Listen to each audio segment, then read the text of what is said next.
What's up guys, I'm Zach and welcome back to Workshop Edits and welcome to episode 2 in my tiny office build series. In today's episode, we're going to be tackling the overall framing and sheathing of the building. I hope you guys enjoy this as much as I enjoyed doing that and you find it insightful and informative.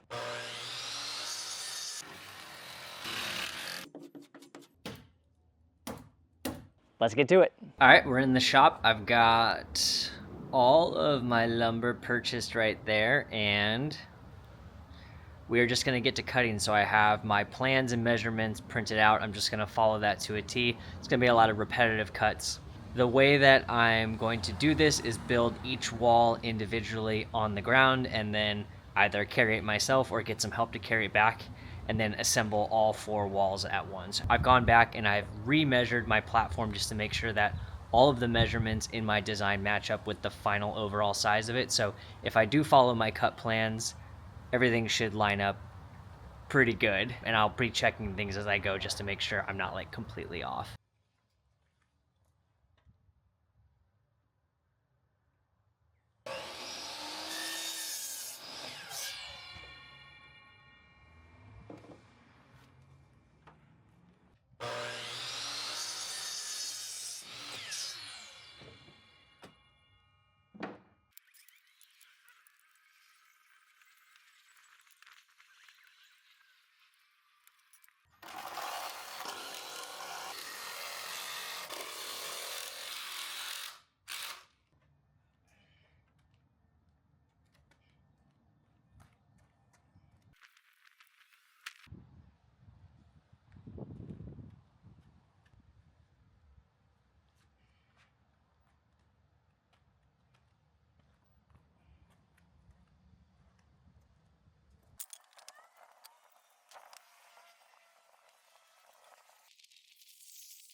I want to spend 1 minute just focusing on this wall. So this wall is going to be the wall that has my window. My window is 3 feet wide by 4 feet tall. So the rough opening is 36 inches by 48 inches because the actual window is 47.5 by 35.5. So I have a ½ inch to play with on each side in terms of like leveling, shimming it up and getting it centered exactly where I want it. So the different types of cuts here and the positions of them are divided into 3 different types of studs. So you have king studs, which run the entire length, top to bottom. So there's one here and one here, and they always frame what are called these jack studs, which run in between the windowsill and either the top of your wall or another windowsill, with more what are called cripple studs, which are these 4 pieces that I have underneath here. So king studs framed together with a windowsill, with jack studs and cripple studs in between them, and that's what structurally makes this sound.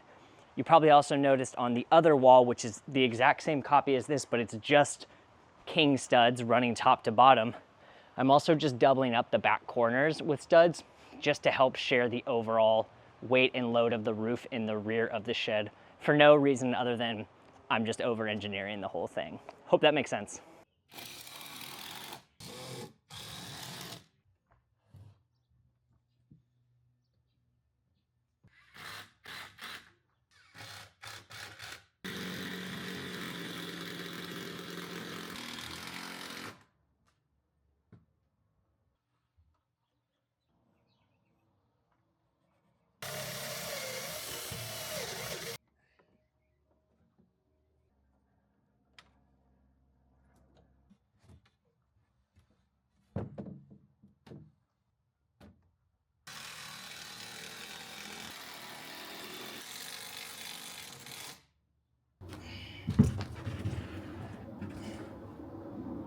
So minor error on my part. I don't know if this is 100% necessary, but I'm gonna obviously double plate the top of this wall. And then there's also gonna be some cripple studs that go between it and the 212 pitched roof that I have. But I think I need another jamb above here just to butt up against the roof. So I made that jamb, very simple, just 2 laminated 2x4s together with ½ inch wood in between to fill out the space. So what I need to do is cut these 4 cripple studs down by 3.5 inches, move everything down, and then put this bad boy up here. So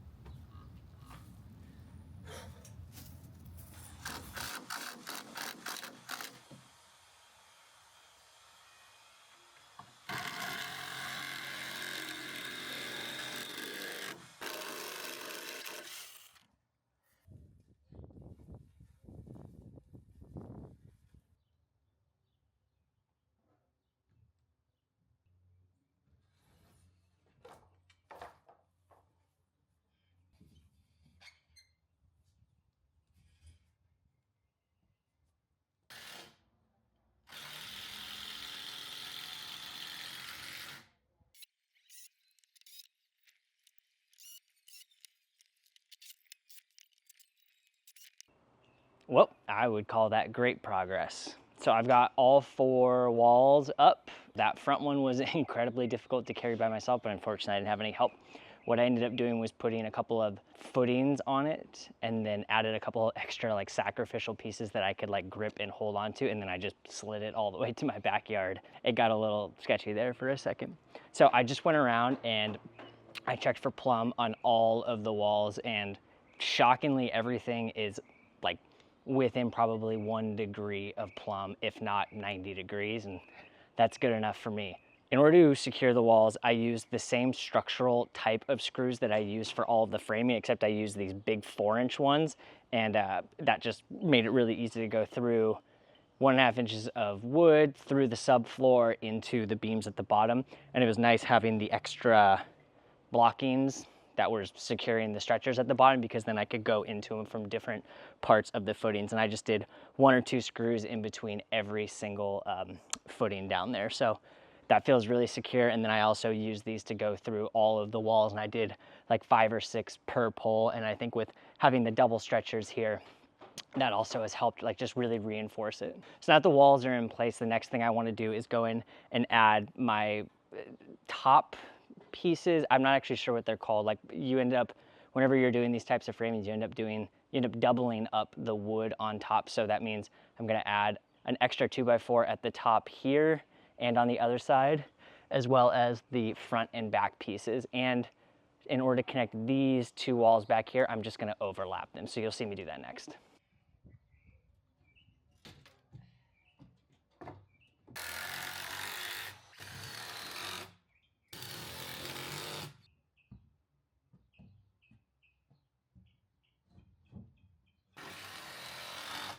Cool, that is all done. So we are gonna move on to doing the roof rafters. And so mine's a lean-to roof.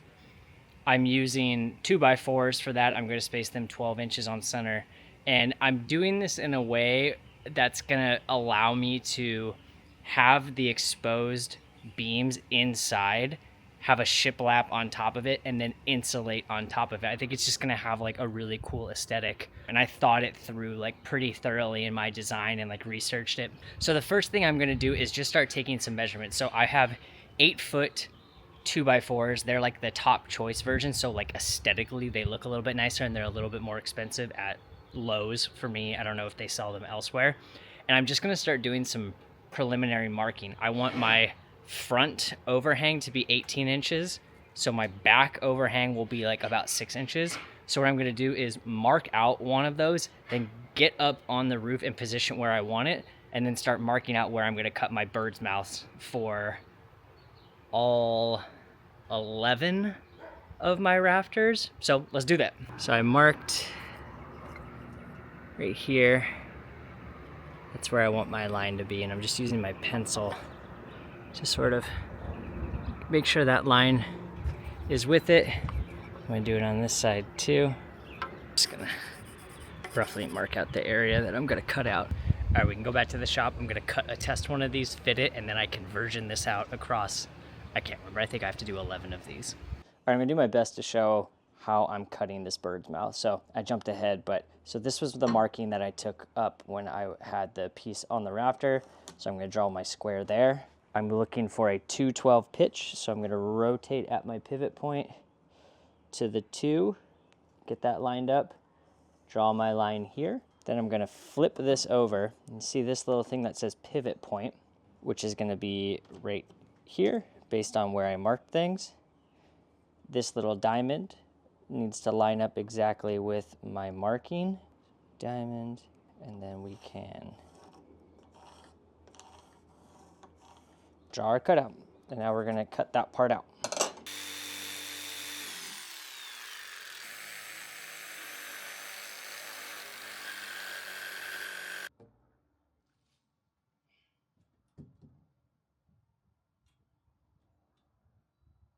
All right, that fit perfectly. So what I'm gonna do is use that as my template. I'm gonna mark out all of the ones I need and then just do all of my cuts at once.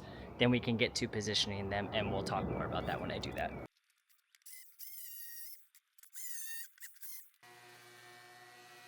All right, I just finished cutting all of the bird's mouths. I also ran each side of the 2x4 through the planer just to smooth them out, and it really helped improve the aesthetic of them, even though they're already this top choice lumber. So now what I'm gonna do, I'm gonna head up there, I'm gonna mark out the locations for all of my pieces, doing 12 inches on center. So I'm gonna do front and back, then I'm gonna start just dropping them into place. I'm going to drill all the way through with a screw at each end, and then I'm going to tie each one on each side with some hurricane ties as well. So again, just like following like the standard procedure for this type of thing.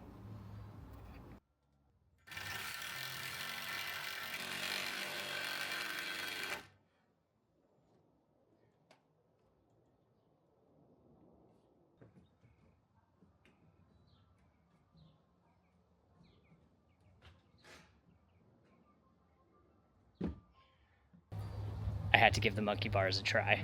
All right, so I have 11 out of the 13 rafters installed. What I'm gonna do is now use these lovely little hurricane ties, 8 screws each, do all 11 of them, get them attached, and then I'm gonna finish off with the last 2, which are just gonna go on the interior of these outside pieces. Once I have all of those secured in place, I'm going to attach the fascia boards, which are not gonna actually be like the final exterior facing boards. They're just gonna be like the structural underside, because I'm gonna use some like nice composite weatherproof boards that will just overlay it later when I get into finishing.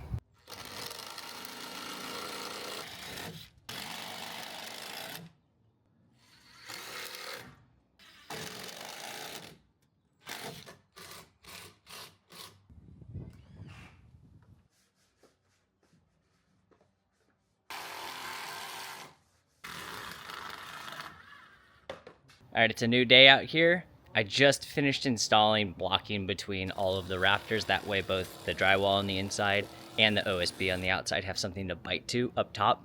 I also finished installing all of the fascia boarding around the roof. Again, that's not gonna be the final look of it. I am gonna use some really nice composite boarding around it, but the overall structure of the roof is nearly complete. The last thing I'm gonna do is go in and add some spacer blocks, both underneath the rafters on top of each wall at the angle, just like more cripple studs essentially, as well as spacing and blocking between the outside fascia boards and the inside. So just finished doing all of the framing, the blocking, like basically done overall with all of the structural stuff underneath. I could do one of 2 things next. I could either do all of the outside sheathing, so I got OSB, which is right there, or I could do the Shiplap ceiling, exterior and interior. I think I'm gonna do that. I'm just like exhausted, and lifting a bunch of sheets of plywood and cutting them and all that just sounds like a task for tomorrow. So I'm gonna take you over and just show you the wood that I got for the shiplapping, and then it's just gonna be a lot of repetitiveness, so I'm probably just gonna do a time lapse of me installing all of it, starting with the interior. So here is the pine shiplapping that I got. I got it from Lowe's. It's actually really affordable. It comes in 8 foot or 12 foot by 7.5 or 7.25 sections. And I'm gonna start by just doing the overall interior here on top of these rafters. So let's cue the time lapse.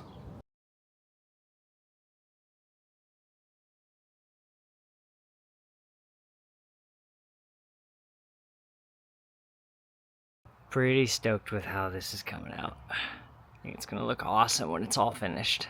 Sheathing day, let's do it.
It is done.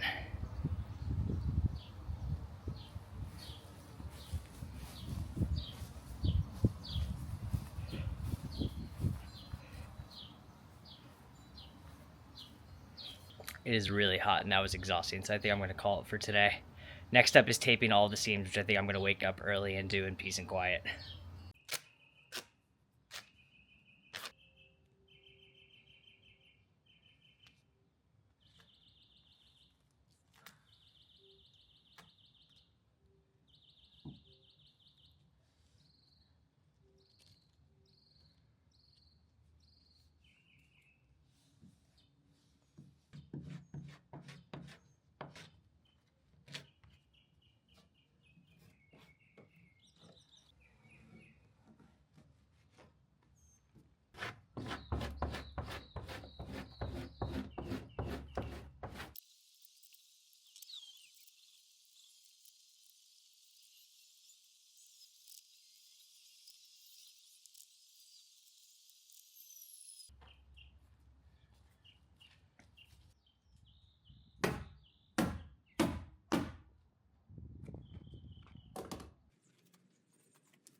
Woke up early and got all of the seams taped off. It only took like 45 minutes. It was actually a really satisfying experience. I'm moving on to doing the house wrapping now. I've gone ahead and done the first row. Really easy, really straightforward, especially if you have one of those tack hammers.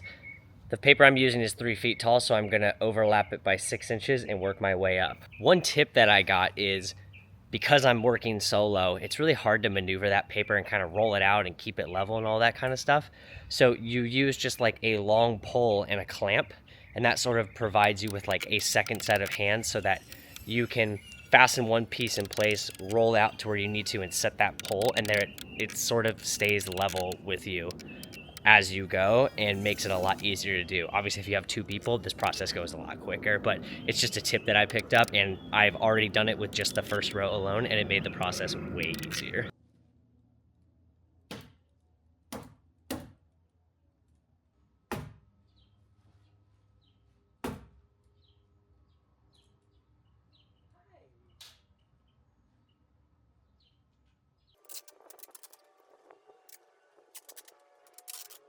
Got the Tyvek all installed, got all of the seams taped off. That was actually like a relatively simple process. Obviously not a very big structure, but I was surprised at overall doing it by myself for the first time ever, how overall like simple of a process it was.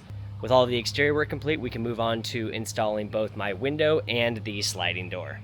All right, so that is gonna wrap it up for this episode. Hopefully that was entertaining, insightful, and you learned something along the way. Now, if you are watching these in real time, make sure that you are subscribed to the channel so that you can be around and be notified when the next video in this series comes out. If you are watching these later on, I will have a playlist linked to every video that is launched right here, as well as the next episode in the series right here. If you have any questions about this project, materials, process, some stumblings that I went through, or you just want to generally understand where I got some of my information from so that you can combine it with this video and do your own research, please feel free to leave a comment, and like always, I would be more than happy to respond and give you as much information as I can. I'll see you guys next time on whatever it is that I'm building. Bye.